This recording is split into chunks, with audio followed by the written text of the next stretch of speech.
Tools for the Void number 3, Groundhog Day. Hi, I'm Britt Hartley. I have a master's degree in theology. I'm an atheist spiritual director with an emphasis in tools for the void and existential crisis. So, welcome back to another episode in this series, which is 100 Tools for the Void. And this one is just a movie. Once in a while, I'll show a story or of a real person or a movie concept that can be just as much of a tool as some philosopher writing in his bathtub. And today, we're going to talk about one of the saints of the void, which is Bill Murray and Groundhog Day. If you haven't seen it, I definitely recommend you go watch it.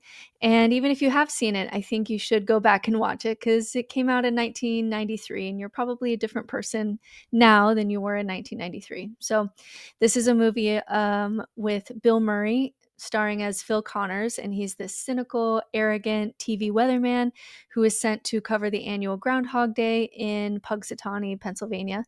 And to his dismay, he finds himself in a time loop, reliving the same day, February 2nd, over and over again with no way out for years and years. So at first, when he realized this is all just a game, he says, I'm God. And he goes all in into hedonism. He's smoking, he's drinking, he's eating donuts, he's having sex, he's driving on the railroad tracks, he's manipulating with people with his power.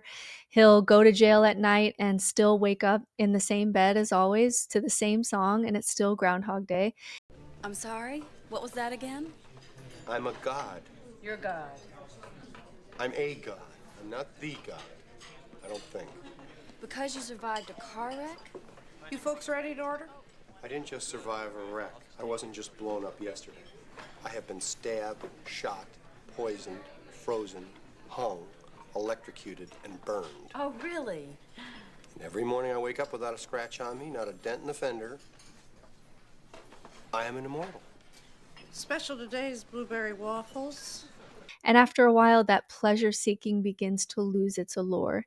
And once he realizes that there's no meaning and now pleasure isn't giving him anything anymore, that's when he tries to kill himself many times in many different ways. And then that doesn't work. And so then he has this recognition that no matter what he does, he always wakes up on the same day and he's forced to confront the futility of his self-centered behavior. He's literally stuck in some absurd video game that no one else sees, and he's alone in it and he can't escape it, and there's no point to any of it, and he's stuck, which may be in some ways what you may be feeling. So a couple things become a catalyst for him. There's this old man who dies every day, and no matter what he does, he still always dies.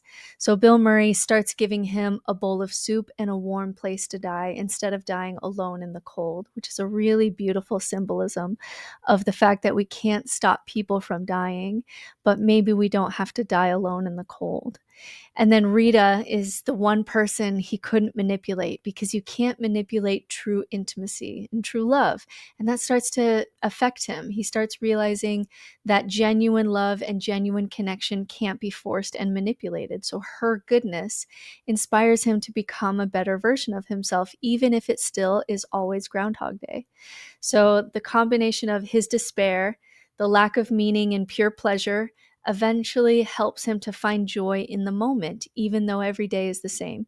Every day he meets the kid who's going to fall out of a tree and catches him from falling out of the tree for no other reason than to keep him from suffering, because you know what it's like to suffer. He sits with the old man while he dies. He learns how to play the piano for the pure love of just wanting to be able to play the piano, and he starts being kind to the insurance seller who was kind of annoying.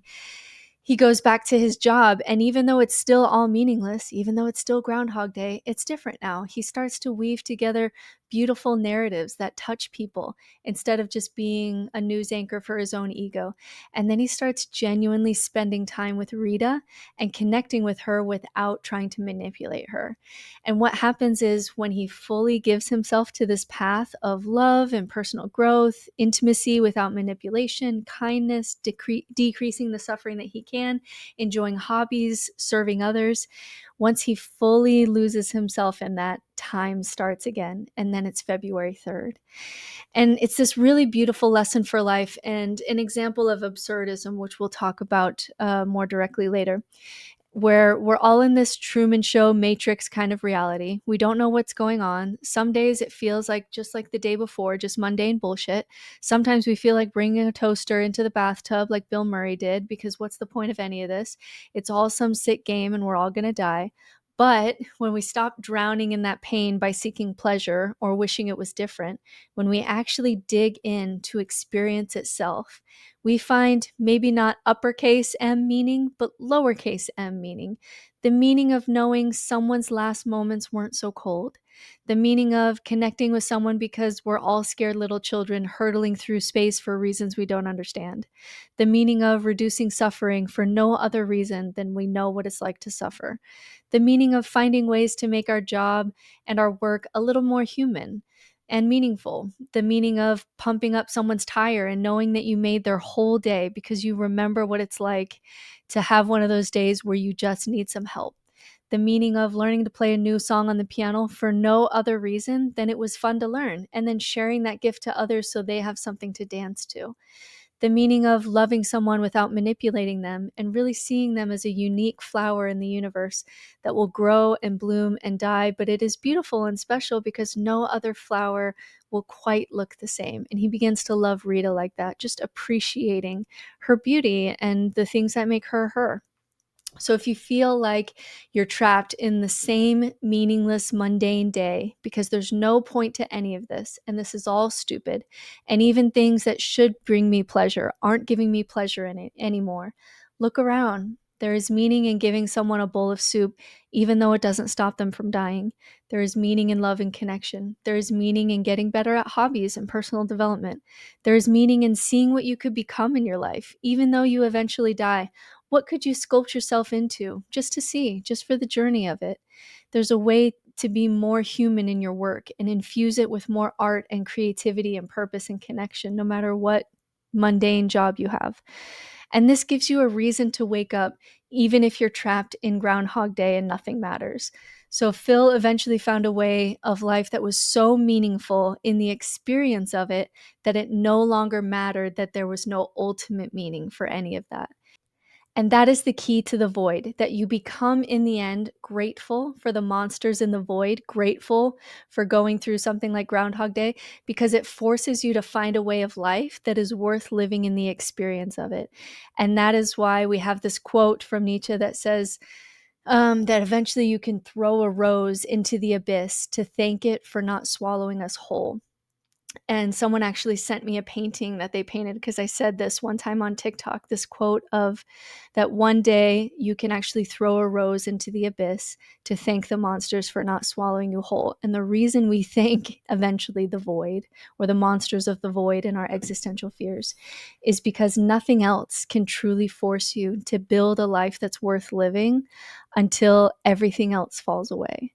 And in that way, you can actually become grateful to the things that once were really scary, like death and meaninglessness and loss of free will and loss of self and loss of morality, all the things that we lose in the abyss.